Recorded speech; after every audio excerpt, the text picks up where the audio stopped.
This is the Van Rysel RCR-F. It is perhaps the worst kept secret in cycling history, mainly because decathlon AG2R riders such as Sam Bennett have been making good use of one of these for, well, literally ages. It is now official though. We have prices, we have the details, we have some rather large claims, and we have one to play on.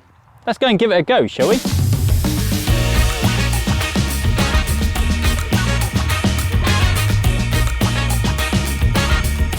First things first, this is unapologetically an aero bike. This is by no means a replacement for the RCR, a bike that Van Rysel calls Aero Light and everyone else calls an all-rounder. In fact, during the press briefing, when someone said that this handlebar isn't exactly ideal for climbing on the tops on mountains, Van Rysel said, well, this isn't a bike for that. What is it for then? Well, thanks to a pretty comprehensive white paper, we do actually have the answer. Number one, does your ride have less than 1,500 meters of elevation gain per 100k? Well, if so, then you might be better off on the RCR-F. Do you ride at a speed greater than 35 kilometers an hour? If so, then you'll probably be better off on the RCR-F. And finally, do your rides always involve gradients of more than 5%? If so, then stop watching this video immediately and go and watch our one on the RCR instead. The problem that pure aero bikes have, and the main reason why other manufacturers have stopped making them, is, as far as I can see, for two reasons. Their use case is niche. Us amateurs don't go as fast as the pros, and riders that want to go that fast are, simply put, few and far between. Secondly, you make all of these aero tweaks and add all this material and deep tubes, and for what? A few watts saved at the expense of literally everything else.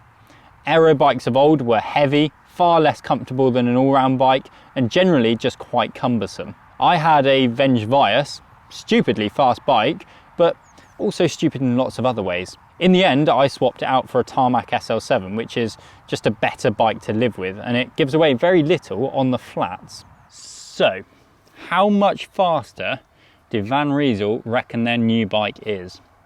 Well, they've answered that too. According to their wind tunnel testing, this RCR-F is 13.6 watts faster at 45 kilometers an hour compared to the RCR. I've ridden one and that wasn't exactly a slow bike. That difference increases to 20.1 watts saved at 55 kilometers an hour, which I know what you're going to say. Those sorts of average speeds are definitely out of reach for most of us, but I wouldn't mind betting that your local amateur crit race does see those kinds of speeds on the regular, especially for a sprint finish. The thing is, we've all heard brands come out with wild claims in the past, plenty, and so it's hard not to look at these without a degree of trepidation. Having spoken to the design engineers though, they do seem to have done things properly. They've tested with the same width bars for the start. Sounds obvious, but you'd be surprised how often that happens. They've also been busy testing the bike with a rider on it too, and then provided us with a white paper to see how they arrived at all of those numbers.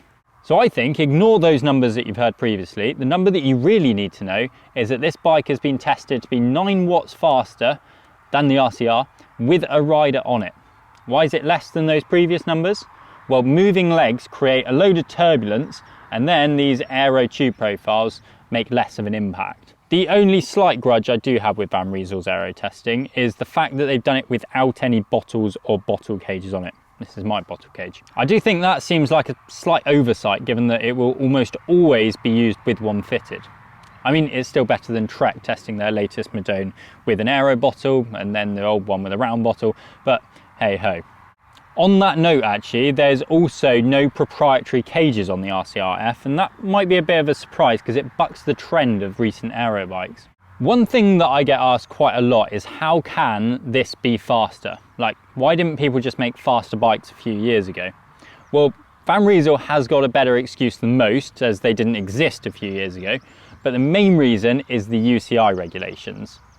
You see, the French, Swiss, whatever the UCI are, used to say that lots of these tubes could only be 3 times as long as they are wide, and so that's what everyone had to do. Now though, you're allowed much more bladed tubes, 8 to 1 in fact, What that means, and Van Rysel has provided some numbers, the fork now saves 1.2 watts compared to the RCR. The down tube a further 1.7 watts. This much deeper head tube makes the biggest difference, that's 4.4 watts. And finally, another 2.7 watts from the cockpit. Speaking of bars, let's take a closer look at them because there's more to them than initially meets the eye. You see this bit here? It's got a name, ergo drop. It's basically got an insert that fills the hollow of your hand and puts them in the right position. It even apparently orientates the wrist into a more aerodynamic position. Clever stuff. The bars also have more flare, now 12 degrees versus 7 degrees on the RCR. That's just the way things are going. I also like the way that Van Rysel hasn't shied away from showing that body position makes a far bigger difference than any bike ever will. A topic that we recently explored in our aero bike versus aero position video. According to their testing, at 45 kph, a bent elbow, like that, is the fastest. In the drops, that's a 27 watt penalty, and upright on the hoods, that's a 63.6 watt penalty. So they've done that, great. And then you go onto the Van Rysel website. Can you change things to put your body into a more aerodynamic position? No. Each size bike comes with one size of handlebar and one size of crank arms. Now, Van Rysel is by no means alone with this, but I'm sorry, it's just not good enough in this day and age. And that leads me on to 5 things that I think the RCR-F could do better. Number 1, the axle ends down here and back here aren't covered. Now, I don't know if that impacts aerodynamics, but I do know that it doesn't look as neat. Number 2, saddle choice is a very personal thing, but this Van Rysel own brand saddle that comes on this 105 equipped bike is rather slippery. Thankfully, on the higher spec bikes, you do get physique saddles. Number 3, we've already mentioned it, you can't spec your bar or crank arm length or anything else. Normally on bikes, that's not so much of a problem because you might buy them from a bike shop and they'd be happy to change out the bars or the cranks when you're buying a nice expensive bike off them. Van Rysel, you're going to be buying this either from Decathlon or Sigma Sports. Neither of them are going to change the bars for you, I believe. And actually that point extends to the wheels as well. These Swiss side ones, I'm sure they're very aerodynamic, but they've got 20mm internals. Personally, I'd like to choose something else. Next, it's got a press fit bottom bracket. That's also personal preference, it's not mine. And finally, something quite controversial, are 5236 tooth chain rings big enough? Ordinarily, I'd say yes, but this is a bike built for speed. Its primary mission is winning races and sprints and dominating at average speeds over 35 kph. That is Van Riesel's words. Now, I think that the semi-compact chain set is perfect for the RCR, and I don't know. Let me know whether you agree or disagree with me in the comments below, because I think for a bike that's serving a niche of a niche, people are going to want to sprint faster than a 5211 allows comfortably. And no, that's not just the 105 version, that is the same choice on the Ultegra and Dura-Race. And that brings me on to 5 things that I do like about the RCR-F. I like the fact that it doesn't have a steering stop, unlike the Rysel Ultra SLR. Yes, it's an aero bike, but we kept on being caught out by the lack of steering on the Rysel Ultra SLR and the All-Road SLR, to the point where my colleagues stacked it. I like the fact that even this cheapest version gets a fancy bar, which does feel very good. And I like the fact that they all come with a power meter as well. I like the fact that it has 32mm of tyre clearance. Look at that is generous. I maintain that a 30mm tyre is the fastest option around my local chain gang loop. And so it's good that I can fit them with ease. Next, I just like the fact that Van Rysel has made this. Realistically, it's not going to be a massive money earner for them because, in the words of them, 75% of amateur riders will be better suited to the RCR and probably even more on one of their endurance bikes. And finally, they come with carbon wheels and good tyres. It's a Grand Prix 5000 How many new bikes do we see arrive with absolute dogs fitted to them? That's the stats, but how does it ride? Well, I've had the bike for just over 2 weeks now, so this is by no means a full review, but I have managed around 600k on it, and I have to say, I'm impressed. Firstly, the speed. Now, if anyone tells you that they can tell the difference between the speed of top-end bikes, then they're probably lying to you. No one can tell the difference between 5 watts as you ride along. But from laps of my regular testing loop, I can tell you that this is in the upper echelons of the latest and greatest. Now, that shouldn't come as much of a surprise, as Van Rysel did claim in the press briefing that this was the fastest bike on the flats in the World Tour Peloton last year. Now, they apparently tested the RCR-F against all of its competitors, and yeah, it was fastest. We will have to see whether the recently released Colnago Y1RS or that new Ridley Noah Fast manages to steal that self-prescribed crown though. What was more of a surprise is the way that this bike climbs.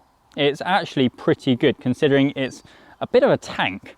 This 105 Di2 equipped bike is really not that light. It's 8.2 kilos, and yet it coped with some pretty nasty UK climbs just fine. I think that this is due to the stiffness, and it does feel reactive. It's got a decent bit of get up and go, which some aero bikes just really struggle with. In many ways, it behaves quite similarly to the latest Canyon Aero CFR that I've just finished reviewing. I'd say that the bottom bracket stiffness feels pretty similar to that, and so does the handling actually. That bike is around half a kilo lighter though.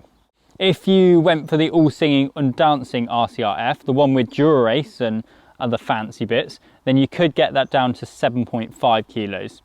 That's still with a set of deep Swiss side wheels. Honestly, unless you're climbing mountains, then that is more than light enough, so I'm not going to bear any grudges there. As for the geometry, well, that's very similar to the RCR. It might look a little bit lower on a geometry table, but then you have this mandatory spacer, which basically puts all your contact points in all the same places. What does it cost then? Well, Van Rysel has made a bit of a reputation for itself for being rather good value in recent years. I'm not too sure that this RCR-F is on quite the same level as the RCR though. This RCR-F, equipped with 105 Di2, gets the same bar and frame layup as the uber fancy ones. You also get some proper race wheels, albeit they're quite narrow, and a power meter for £5,000. Now that's obviously quite a lot of money, but how does it stack up against the competition?